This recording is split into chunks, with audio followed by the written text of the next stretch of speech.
Kendrick again and welcome back to my channel. So ayan guys, even 1 week na siguro I haven't doing a vlog. But today's video guys, I'm gonna share you how I'm making my low carb almond flour bread. This type of bread, I'm just gonna cook it to a microwave on the mug. So everything we're gonna mix it here in this mug right here, and then I'm gonna show you how I'm doing it. So let's get started. Mga ingredients natin guys? Ito, I have about 2 tablespoons of a little bit melted butter, and I have I use half a cup of this almond flour. This one that I use, guys. Yeah. And then we're gonna use like a little pinch of salt in it. And then I have about half a teaspoon of baking soda. And then I have 1 egg. So, and guys, let's get started. So guys, ayan, first step, ilalagay natin tong almond flour dito sa ating cup. Let me get some.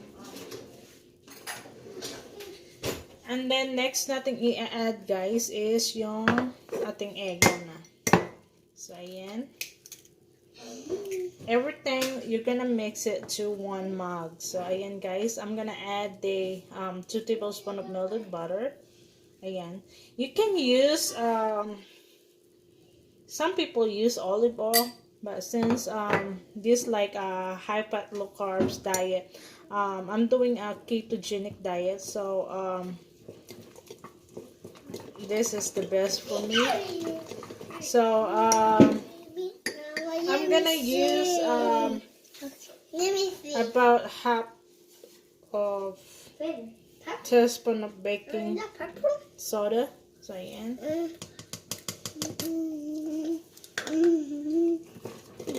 And then a pinch of a salt. Just tansya lang. Just right. Ayan. Just right. So mix it well.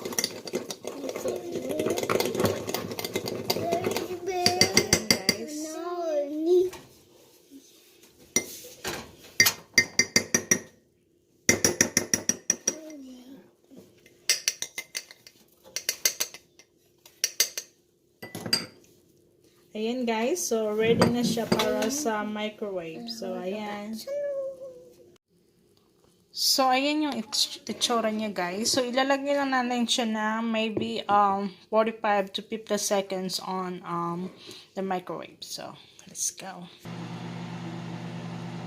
So ayan siya guys.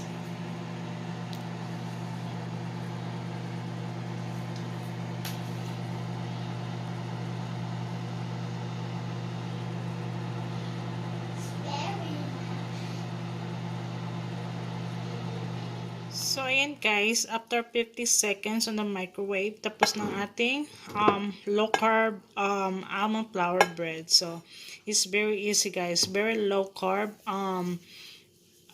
Hindi siya nakaka-guilt kainin when you're on LCIF diet or ketogenic diet. So, ayan guys. So, ngayon guys, let's take a look at it. Ayan.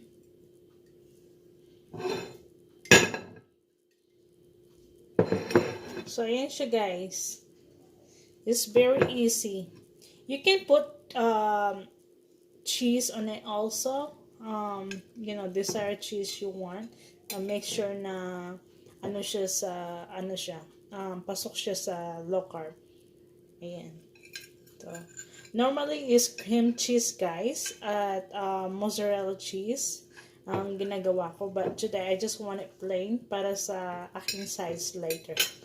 So ayan guys, you can use it also for like hamburger bun. O pag magluto ka ng hamburger, yan ang gawin mo tinapay. So ayan guys, very firm.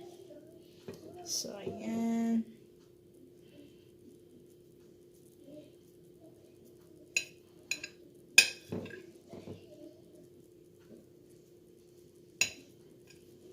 Trust me guys, para rin siyang regular bread. Mas masarap pa. Ayan, ito yung ginagamit ko dati when I was doing strict diet. So, ayan ang ginagawa kong tinapay. So, ayan guys, see?